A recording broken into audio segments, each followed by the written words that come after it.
اغلب الناس في الام ام اي والجوجوتسو بيفكروا ان قمه السيطره هي في الوصول للفول ماونت او السايد كنترول، بس الحقيقه ان هم بيتجاهلوا وضعيه من اخطر واهم الوضعيات الديناميكيه المدمره اللي ممكن يستخدموها، الني امبلي او الركبه على البطن. مثل الوضع ده ان هو بيستهلك طاقه كتير جدا من خصمك، وفي نفس الوقت بتكون انت خفيف وقادر ان انت تنقل من وضعيه للتانيه بسهوله جدا. من خلال الوضعيه دي تقدر تضرب خصمك في الام ام اي، وبيسمح لك انك تعمل له فخاخ زي الكيمورا والارم بار، ممتازه للجراوند اند باوند والسبمشنز. في الفيديو ده هنتعلم كل تفصيله عن الوضعيه دي، ازاي بتوزع وزنك على خصمك، ازاي تضرب، وازاي تاخد اهم الاخضاعات. فمن غير ما اطول يلا بينا نبدا. الفكره كلها ان لما بتوقع حد على الارض، واحد ما بيبقاش عنده عزم ان هو يضرب ضربات بدراعاته قويه ولا برجليه، لان برضو لو تاخد بالك احنا بنقف كده عشان نضرب راوند كيك ونلف، كل ده جاي من ورا ده مش موجود وانت على الارض. تمام. تاني حاجه بنعملها هو ان احنا بنبعد عن اخطر حاجه في جسم البني ادم اللي هي الرجلتين. فانا هدفي ان انا ما اخشش وسطهم، او ان انا اترفس او ابقى في وشهم او يمسكوني، لان احنا بنعرف ازاي نستخدم رجلنا في المسك والسحب والشد وحاجات زي كده والتوقيع. فانا بعدي دول بكل الطرق الممكنه. تمام. سواء بعديهم من بره، بعديهم بقلبهم لفوق من تحت، بعمل حاجات كتير قوي. فانا هدي لكم منظر بسيط، مش ده اللي احنا بنتمرنه النهارده، لكن عشان يبقى عندك خلفيه احنا بنعمل ايه مثلا واحنا بنعدي الرجلين. هاجي من هنا واقوم حاطط ايديا بالبوزيشن ده، ابتدي اخد الزاويه. شايف انا ببعد الرجلين عني خالص ازاي؟ كده الرجلين ما تقدرش تتوجه لي، ومن هنا بقيت في اول بوزيشن كويس، واقل بوزيشن كويس تقدر تاخده على خصمك اللي هو السايد كنترول او التحكم الجانبي اللي هو من الجنب. تمام. اول ما ابتدي اجي هنا محتاج ان انا ما بقاش سايبه بالمنظر ده، ولا ابقى سايب مسافه ما بيني وما بينه، لان هو هيقوم مدخل ركبته ويبتدي ان هو يزق بركبته في وسطي ويحط رجليه قدامه تاني. هي دي اللعبه كلها. فانا اول حاجه بعملها اول ما بوصل للسايد كنترول ان انا بسد بركبتي وبوسطي المساحه اللي هو يقدر يدخل فيها الركبه دي. حلو. واضح. يبقى انا كده مهمتي الاولانيه ان انا اعدي الرجلين. تمام. لحد هنا انا متحكم في وسطه بركبتي وبدراعي. الخطوه اللي بعد كده هو ان انا اتحكم في الحاجه الاهم اللي هي الجزء الاعلى من جسمه. الجزء الاعلى من جسمه يعني دماغه وكتافه. عشان اوصل للجزء الاعلى من جسمه ابتدي ان انا امسك مسكات بالمنظر ده واضم كياني عليا، بحيث ان انا امنعه ان هو يهرب. تمام. من هنا في رد فعل معتاد قوي ان الشخص بيحاول يهرب بيه، الا وهو ان هو يحط كوعه قدام رقبتك من هنا ويبتدي يزق في زورك، وزورك ضعيف ما بيقدرش يستحمل. حتى لو انت عملاق وعضلاتك في كل حته، زورك ده بص هيغير صوتي ازاي؟ ما اقدرش، وهو مجرد لامس بيتعامل معايا بالراحه. فبتلاقي البني ادم ابتدى ان هو يزقك من هنا، فدماغك عليت ووسطك بقى نازل، ويبتدي ان هو يخش ويعدي رجليه ويحط تاني المشكله الاساسيه اللي هي الرجلين قدامك. واضحه؟ انا بفكر كده على طول. الجوجيتسو مش بيتحفظ، بيتفهم. طول ما انت فاهم الاساسيات دي هتعرف تلعب. حتى لو انت مش عارف انت التكنيك بتاعك ده اسمه ايه، ممكن تالفه قدام وتفهم ان انت توصل لحاجه احنا اوريدي وصلنا لها، بس من غير ما حد يقولها لك. طيب انا لما بتزق من رقبتي من هنا وبتحط كده وفضلت بركبي على الارض، لو انا ركبي فضلت على الارض، ده معناه ان هو اول حاجه منع دراعي ان هو يتحكم في وسطه، ابتدى يدخل رجليه. طيب عشان احل المشكله دي اعمل ايه؟ في حل لطيف قوي، بدل ما تعوم عكس التيار امشي معاه. يعني ايه؟ يعني اول ما هو هيبتدي يزق في رقبتي من هنا اثبت، مش هفضل ماسك في المسكه اللي تحت دماغه دي واحاول ازق عكسها. انا مش هحاول اقاوم نقطه ضعف جسمي، لكن انا هعمل ايه؟ هسيبها، احط ايديا الاثنين في الارض هنا حواليه، وكل اللي انا هعمله هو ان انا هقوم بدل ما استخدم مقاومه رقبتي الضعيفه، هقوم واخد خطوه ومقدم برجلي. بعملها ازاي؟ ببوزيشن اسمه نيون بالي. نيون بالي دي عباره عن ايه؟ بقوم مره واحده حاطط ايديا على الارض، نطه صغيره خالص، رافع رجليا، وركبتي اللي احنا استخدمناها اصلا عشان نصد رجله انها تخش تقوم داخله عند بطنه زي الحزام بتاع البنطلون كده، وتقوم جايه بالمنظر ده. ده معناه ان انا لو وقفت عدل بالمنظر ده، هو برضو مش هيعرف يدخل رجليه قدامي. لو اسماعيل دلوقتي حاول ان هو يدخل رجليه قدامي، حاول تتحرك. شايفين انا بقيت عامل ازاي؟ بالظبط. فاللعبه كلها في كده عشان بس الناس تبقى شايفه. انا من هنا مش هتغاشم عكس التيار، اقوم فاكك اول ما اعرف ان انا اتحط دراع في زوري. شايفين كل ركبه ليها مهمه معينه، او رجل ليها مهمه معينه. الرجل اليمين دي اللي هي ناحيه جسمه، اتفتحت بحيث ان رجليه من اول طلع عليها تتسد، من اول طلع عليها تتسد. وزني عند بطنه هنا بس مش بزياده، انا مش رامي نفسي كده. الرجل التانية متزنه بحيث انها تجدف معايا لو هو بيلف. فلو هو ابتدى يلف بجسمه، شايف رجلي بتعمل ايه؟ طيب ودراعي ده ماسك وسطه عشان يساعدني في الحركه معاه. لو تلاحظ انا مش حاطط ركبتي دي في الارض، لو ركبتي في الارض مش هعرف اجدف معاه كويس، اروح في داهيه. لكن عايز بطن رجلي دي تكون في الارض عشان اعرف اخد بيها خطوات سواء لقدام او لورا وانا بتحرك. هل انا واضح في الحته دي؟ يبقى تاني، انا عديت رجلي خلاص، من هنا انا ماسك سايد كنترول، زق رقبتي، حط ايديك في الارض، امشي مع التيار. اللي هو مش بيقاومك بيه دلوقتي هو الجزء التحتاني من جسمك. ده معناه ان انت تقدر ان انت تقوم رافع ركبك من على الارض بالمنظر ده، حاطط رجلي هنا والرجل التانية هنا. من هنا امسك الوسط واتحرك معاه. كل ما هو يتحرك في اتجاه معين مفيش اي مشكله. بص رجلي دي اتحرك معاه، اتحرك في اي اتجاه تاني. عايز افضل كده على طول فوق. اوكي، هتلاقوا برضو فعل بعد كده ان هو هيبتدي يزق الركبه وبتاع. دي الحاجه اللي احنا هنتمرن عليها على طول بعد ما نجرب دي. فانا مش عايزك تزق الركبه دلوقتي، اتحرك بس بجسمك وبعد كده نبتدي نتكلم على زق الركبه بالدراع. ده اللي هو الرد الفعل المعتاد. قشطه؟ واضح؟ اي اسئله؟ ليكم معاه ايه؟ احنا دلوقتي هدفنا ان انا اقتحم رجله وابعدها عنه واخد الفول كنترول. لا سيبك من اقتحام الرجل، ده بس انترودكشن للموضوع. لكن انا بكلمك على الني امبلي بالذات، الركبه اللي على البطن. اتزن بركبتك اللي على البطن صح.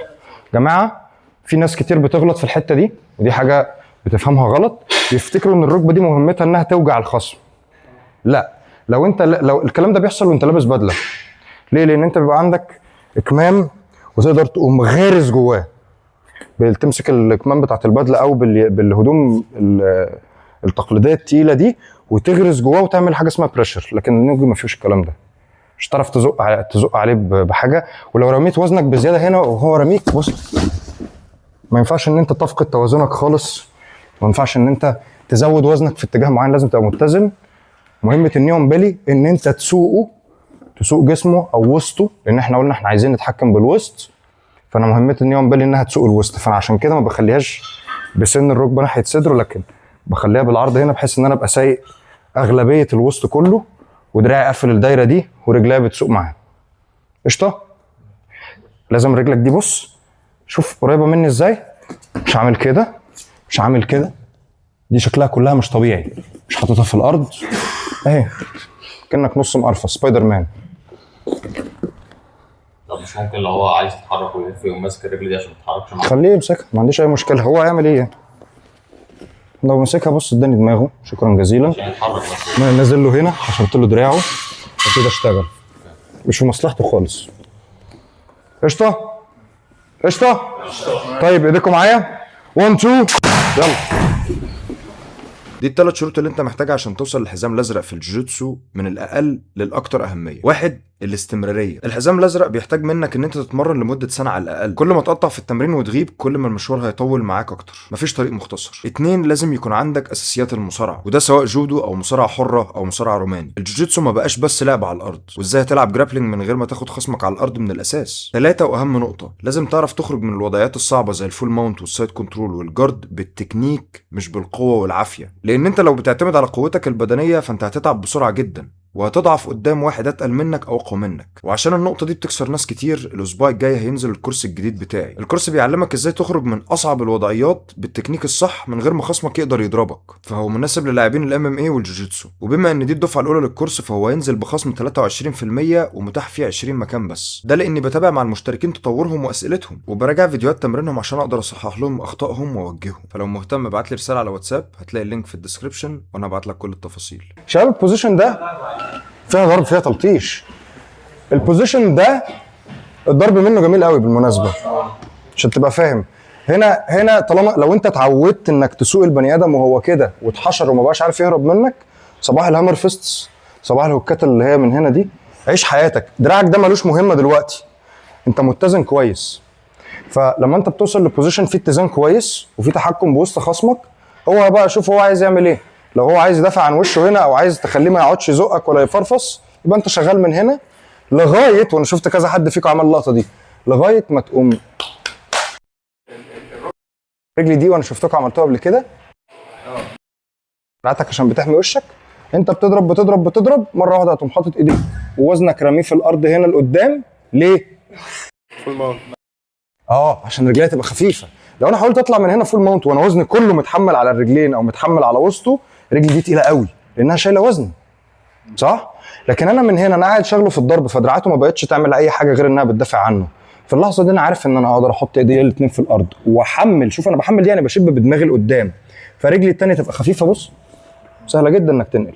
لازم تفهم الفيزياء اللي في الموضوع. اسال. لو حد عمل بريدج كنت نازل عليه. يا سلام يا سلام. بريدج ده يعني هو ضرب برجلين الاثنين دول في الارض، فتح لك ايه يا باشا؟ وسطه. اضرب يا باشا بريدج عالي، شكرا، ضيع الدنيا خالص، فتح اكتر. انا خوفي كله من الرجل دي انها تترفع، او ركبه دي انها تترفع ناحيه جسمه، وبالتالي وانا بطلع من هنا بص تقوم مستلماني. لكن البريدج بيضمن لي مليون في المية ان هو ركبه بعيدة عن وسطه، وبالتالي بص الطلوع بيبقى اسهل بكتير. تمام؟ فيبقى عندي الاوبشن رقم 1 الضرب. ده حط دراعاته هنا وما بقاش مركز مع اي حاجه غير ان هو يحمي وشه. في الحاله دي اقوم حاطط ايديا الاثنين، شايف انا شابب لغايه فين عشان رجلي دي تبقى هوا، واقوم نازل هنا. ونص انا من هنا بقيت في بوزيشن احسن واحسن اللي هو الفول ماونت. تمام؟ فانا عايزك دلوقتي تبتدي ان انت بس هناخد لنا دقيقتين كده بدلوها. انا مش بقول سويتش، انا عايزكم انتوا الاثنين تقسموها مع بعضيكم. انت بتلعب مع واحد وبتسيميليت، بس بتمثل ان انت الضرب شغال، هو لازم يديك رد فعل بيحمي وشه، ومن هنا هو بيحاول يلف منك وبيتحرك بوسطه وفي نفس الوقت بيحمي وشه، وانت شغال وتقوم طالع. والميلان ده لازم يحصل. لو انت مش مركز في كل تفصيله هتيجي تعمل كده تلاقي نفسك قمت عامل زي البطه، عملت كده وقمت نازل هنا تاني وواقع ووزنك اختل ورحت في داهيه. لاحظ كل حاجه انا بعملها الهدف، انا مش بعمل حاجه عبث. انا شغال 1 2 3 عشان رجليها تبقى خفيفه. لازم رجليها تبقى خفيفه. اوكي؟ قشطه؟ استنوا طب نسقف. طيب في ايه مستعجلين ليه؟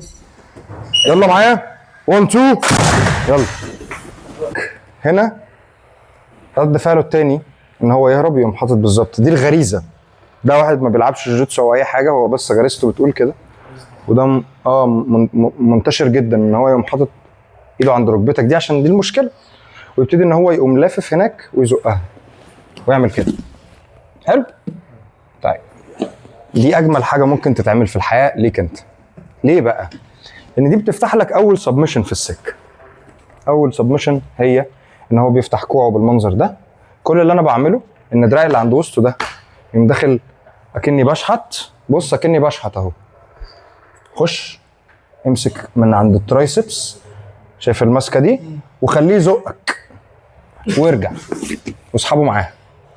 انا معاه مع الميه، هو برضو عايز يلف عشان يعمل الكلام ده كله. خليه يزقك واسحبه بالمنظر ده.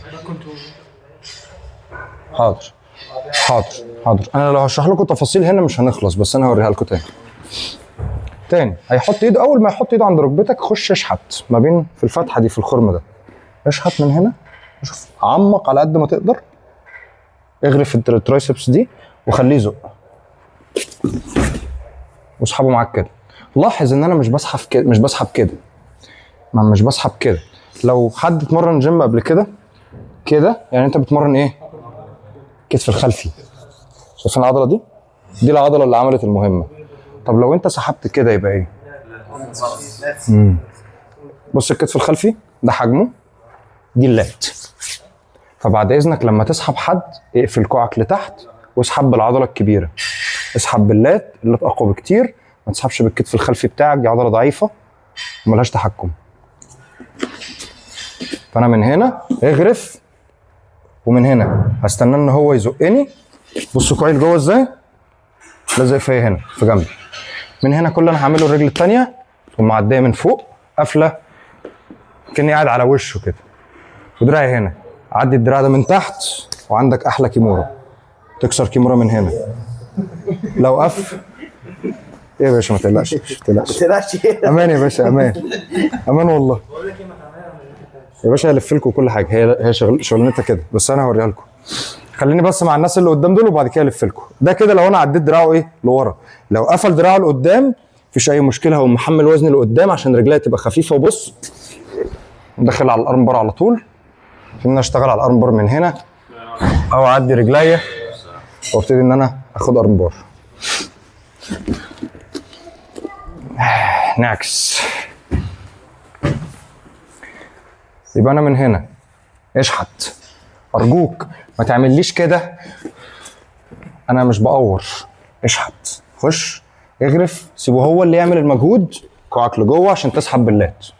من هنا الرجل اللي فوق دماغه تقوم نازله من هنا، الركبتين لا مؤاخذه حوالين وشه، هيبقى يومه مهبب ب60 هباب وانت قاعد فوق دماغه وبتكسر له كتفه، حاجه مهينه مفيش اي مشكله. من هنا دراع التاني يقوم داخل عامل عقده واكسر. شايف انا عملت ايه؟ دخلت دراعي من هنا، دراع التاني مسك الريست بتاعه وقفلت الريست بتاعي.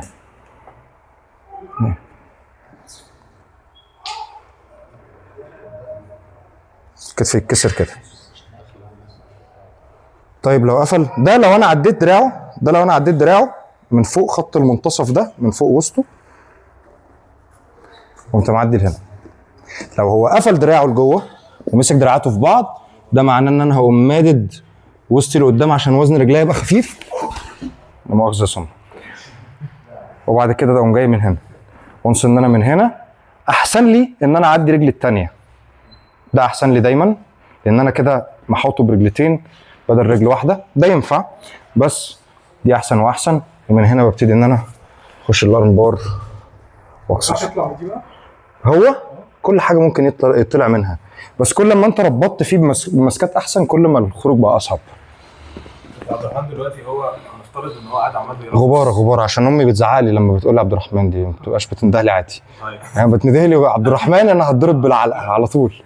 قول لي. هو دلوقتي احنا هنفترض ان هو السرفايفل انستنكت عنده عاليه وقاعد عمال بيرقص، انا ازاي هعرف اعمل فول كنترول ده؟ يعني انا شايف ان هو هيبقى اصعب بكتير ان احنا نعمل الحركه دي ونكسر دراعه وهو قاعد عمال بيرقص. ما هو كابتن اسماعيل كان قاعد سايبك ماشي، فعشان كده الكنترول كان بالنسبه لنا اسهل. انما لو انا داخل بجد في فايت هعمل ايه؟ او داخل عمال بسبور مع زميلي هعمل ايه؟ انا برفص اعمل ايه؟ انا رجلي بعيد خالص، هو خلاص هو وصل فوق اصلا. لا قبل ما هو يمسك، قبل ما ينزل ايده كانها زي الخطاف ويمسك الترايسبس، انت ممكن تنزل دراعك وتبدا ترفص بقى بجد وايه وتديله بوكسنج، يعني تديله بوكسات من فوق. اللي انت بتقوله بص اللي انت بتقوله هو كلمه عامه معناها ان انت مش عارف ايه اللي بيحصل بالظبط. بيرفص دي معناها ايه؟ هل معناه ان هو بيرفع ركبته عليه، ولا قاعد بيضبش برجليه الاثنين بيحركهم، ولا بيدوس بريدجات؟ اصل ما عندكش اوبشنات كتير. احنا لما بنقول الجوجيتسو زي الشطرنج فهي زي الشطرنج. هو هيتغاشم وهيوجه قوته، لو هو غشيم هيوجه قوته في اتجاه واحد، اسهل واحد يتقري الغشيم. تمام؟ لو هو عنده، خلي بالك احنا بنمشيها باذا ولو، ما فيهاش اوبشنات كتير. خلي دماغك الناحيه التانيه. او لا انت الصح، انت الصح. العيال المزعجه. ماشي. لو انا جيت من هنا وجيت من هنا، هو بقى عايز يعمل ايه هنا؟ ينزل ايده تحت بدل ما يمشي معاك يعني ينزل، يعني نفترض ان هو عايز ينزل دراعه هنا. شكرا جزيلا. لسه في قنبله. قلنا ايه اللي هنا؟ عايز يبقى ايه؟ عايز يبقى هو اصلا في الحاله دي بيزق ركبتك عشان عايز يزقني. يبعدك عن ما هو ده. شكرا جزيلا. يا كده يا كده، صح؟ طيب هيعمل ايه برجليه لو انا جيت هنا مثلا وعديت هنا؟ هنا كده انا قفلت القومه. ده ممكن حاجه يعملها. ممكن حاجه تانية لو هو انا عايز حاجه عشوائيه خالص، اضرب برجليك في الارض وبريدج. هل انا وزني فوق وسطه؟ مفيش بريدج. انا هنا. وزنك فين شغلك اشتغل. لازم تبقى فاهم كويس قوي انه لو انت غشيم انت مش عارف ايه اللي بيحصل. انت عايز تبقى فاهم كويس قوي وهادي وبتتفرج على خصمك بيعمل ايه عشان تخلص. وزنك هناك، البريدجات مش خطر، ما تقلقش. صح ولا ايه؟ بطل لعب بصوابعك بقى وركز معايا بقى. لو انا وزني هنا وعمل بريدج احنا عارفين هقوم رايح معاه عادي، اودي وزني لهناك واعدي. لو انا قاعد فوق وشه هنا البريدجات دي شغلانتها انها بتضغط بالوسط فوق، مفيش اي مشكله. نبص على الحركه التكنيك مره كمان. حط ايده، اشحت يا باشا وامشي مع التيار، مفيش اي مشكله. زق بدراعك في وشه وعدي ركبتك هنا وانزل فوقه. وزنك كده بقى بعيد عن رجليه وعن مصدر القوه وعن كل الكلام ده كله. وانس ان انا من هنا بخلص ازاي؟ انا كنت ماسك بالدراع ده بدل، مش ببدل، بدل. شايف انا قفلت بقبضه مقفوله، انا ما مسكتش اي حاجه، انا قفلت الدايره ووطيت جسمي هنا عشان لو هو حاول يهرب دراعه مني، حاول تفرد دراعك في اي اتجاه وتسحبه. بص صباح الفل.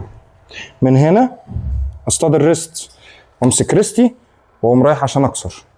قفل دراعاته جوه قدام جسمه وشدها عشان بس ما نتغشمش.